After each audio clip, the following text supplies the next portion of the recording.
Ay, may regalo din naman pala mga ito. Regalo ni Kuya Dal. Ninong Dal. Love it! I love it so much! Pag minsan lalahay.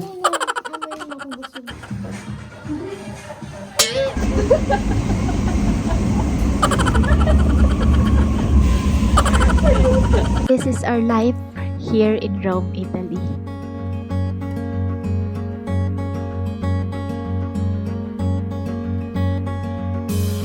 Every step we take feels like an ending.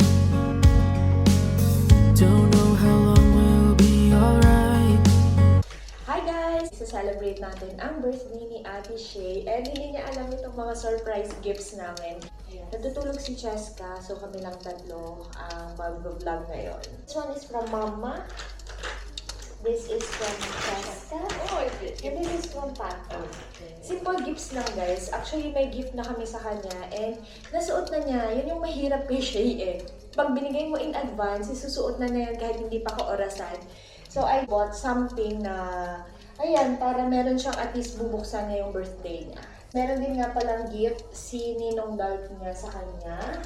Unahin na natin yung gift ni Ninong Dalp. Inalis na siya sa box na mo kasi pinadala lang siya sa galing siyang Pinas. And nilagay na lang namin sa paper bag.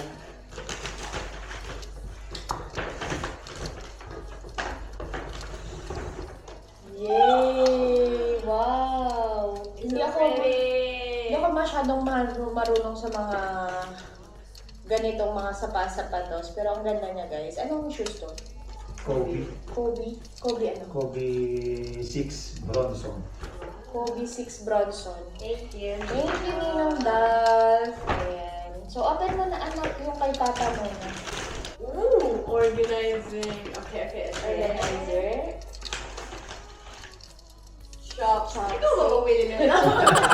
Ikaw? Oo. Uy, hindi ko naniwala. Mahilig kasi siyang mag-noodles, ganyan. Mahilig din siya sa sushi. So, ayan. Papa bought her Guys, it's my favorite. matcha latte. Pwede siya malamig? Pwede siya malamig? Oo. Hot and cold. Next, ito kay Cheska. What's that? Marunong mo na bumili si Cheska. Yes. Brushes. Makeup brushes and sponge Yes. from Francesca. Also, another one from Francesca. Di ba, social? Social. Maraming budget sa Francesca. Oh, another Another organizer. organizer. The small one. Feeling ko sign na to para mag-ayos ng gamit. Yes. And last one, guys, from Mama. It's so rattling. What's this? Is this a nightlight? Yeah. Ooh, makeup brush. Yay! Small things lang guys na ano, kasi ito ang hirap din itong bilhan eh. Kailangan siya talaga yung papipiliin mo. So, ayan, naisip ko kasi mapalitan na yung mga brushes niya and also yung mga sponge niya. I love it! I love it so much! Hi guys! For today's agenda, nag-girls out. Yes. Si Papa yung bantay kay Cheska. And today is Ate Shay's birthday. Happy birthday! May ilalakad din lang akong padali. Tapos, gagala lang na mabilis kasi nagpapaluto pa siya ng lasagna for dinner. For today's dinner, since it's Ate Shay's birthday, ang request niya is lasagna. Super easy lang naman ng lasagna. Na-prepare na ni Nona yung sauce. Hindi siya sweet style. Italian sauce with meat lang siya. Tapos meron tayong mozzarella here, lasagna. Ito yung gagawin natin. Plus yung parmesan. Yan. So yan lang yung ingredients na gagamitin natin for lasagna. Don't leave a trace. I have lost the need to win the race. No more echoes down hollow roads. No more ladders that can't hold on. Yan. Ibe-bake na lang natin siya guys. And finish! Everything's gonna be alright. Okay! Everything's It's gonna be alright. Okay. Alright. Mamaya natin anak. Ako.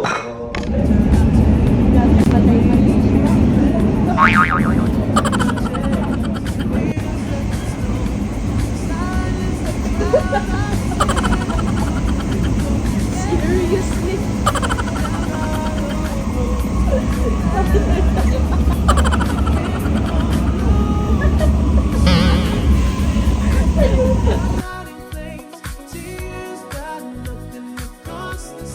Babaita, French fries lang bibilhin mo ha. Ano ka?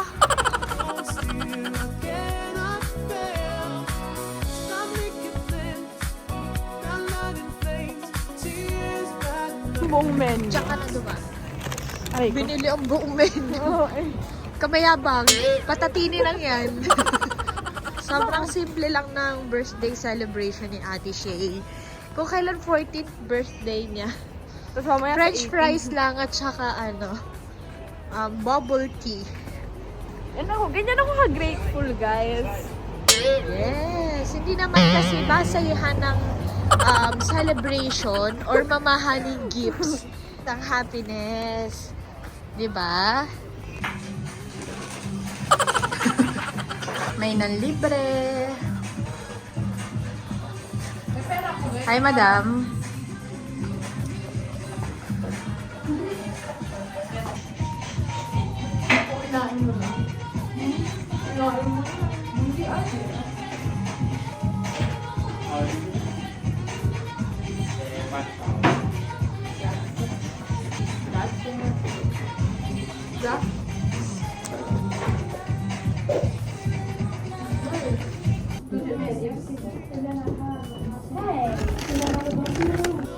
Set trail.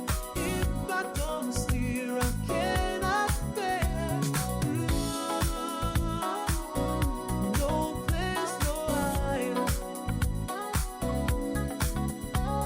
Is my nothing. Okay guys, dadaan kami dito sa photo booth. Tayo bang dalawa? Kasya ba tayong dalawa dyan? Hindi. Ay, hindi pa! Ay. Alto.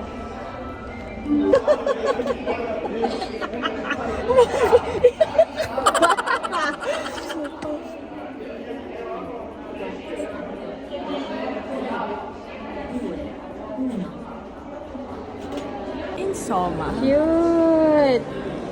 Okay siya. Ang gulo natin. We done, guys. Now we're gonna go home. Guys, pinag-uusapan namin ni Shay about doon sa birthday gift namin kay Papa. Kasi sinasabi ko kay Shay na si Papa medyo mahirap regaluhan. Hindi naman siya picky. Kahit na ano naman okay lang sa kanya. Kaso lang, hindi mo siya pwedeng i-surprise or bilhan ng medyo expensive na bagay kasi hindi niya yun ma-appreciate. Yung katwiran ni Papa is, pagka gusto niya ang isang bagay, or kailangan niya yung isang bagay, sinasabi niya yun, hihingin niya yon or bibilihin niya sa sarili niya. Oo. I remember, siguro 5 years ago, binilhan ko siya ng gift, Apple Watch. Grabe ang effort na ginawa ko. Kakalabas ko lang sa work noon. Christmas Eve siya. 8:30 na ako lumabas ng work and hinabol ko yung Apple Store para makabili ng Apple Watch. And nung binigay ko sa kanya guys, instead na matuwa siya, nagalit pa siya. Kasi nga daw, bakit ko daw siya binilhan pa ng ganun? Hindi naman daw niya kailangan. Pero eventually, appreciate niya na din kasi nga, We came to the point na kailangan niya daw pala. yeah, kasi sportive si Papa. Gamit na gamit niya yan sa sports niya. Sa pag-jogging. Sa pag-jogging, sa pagbabike, ganon. So, nagagamit niya talaga. Until now, is ginagamit niya pa rin. Pero yun nga, after nun, sabi nga ni Papa, huwag akong basta-basta bili ng mga bagay na hindi ko kinukonsulta sa kanya. O hindi ko siya pwedeng i-surprise talaga. Ngayon, So ngayon, ayun na nga, bumili kami ng perfume na hindi naman masyadong expensive because Papa loves perfume. Grabe talaga yan. Yan ang tao na hindi umaalis ng bahay na hindi nagpapabango. Oh, and before guys, Ligo siya sa pabango. yes, and alam mo kapag ka umalis siya, amoy na amoy sa buong bahay. Fast forward. Before guys, super nag-e-effort siya sa pabango. I mean, yung mga pabango niya is medyo pricey. Ano, may tatak. Pero ngayon kasi, medyo, ano na siya. Low na siya. Yeah. Naglilay low na siya. Yung mga expensive niyang pabango is, inaano na lang niya, sinisave niya na lang for special occasions. Tapos, of course, nagpapabango pa rin siya. Pero hindi na siya ganun kapiki, guys. Importante sa kanya may pabango. In fact, naubos na yung Tommy ko na pabango. And ayun, naisip ko na yun na lang yung bilhin sa kanya. And I think na maa-appreciate naman niya yun. Plan namin na ibigay yun sa birthday sa lubong sa kanya sa 28 kasi March 1 yung birthday na. Wala siya sa bahay ng March 1 because basketball Is life and is love. And his first love. is only love. Oh, So ayun, wala siya sa March 1 sa birthday niya mismo. Kaya sa 28 na namin ibibigay sa kanya yung gift niya.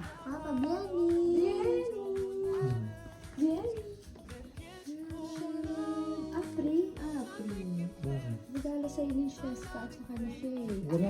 Hindi pa naman. Ayun na, oh. Birthday sa lubong. Uy, baka mahulog kay Cheska. Baka mahulog. Anong problem dyan? Lalahay. Ano yung mga gusto? Hindi pa.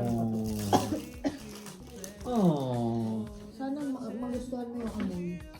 Hindi ko pa din naaamoy yan. Amoy mo anak. Para siyang mga Abercrombie style. Ayan daw ang bestseller. Hindi pa sa lubong to. Nagustuhan mo Magkano ang ganito? amoy? Ay, di ba nalaman mo yung regalo namin sa'yo? Ay, sabi ko pang anong araw na kasi wala siya pang anong araw. Gusto nga? Gusto nga?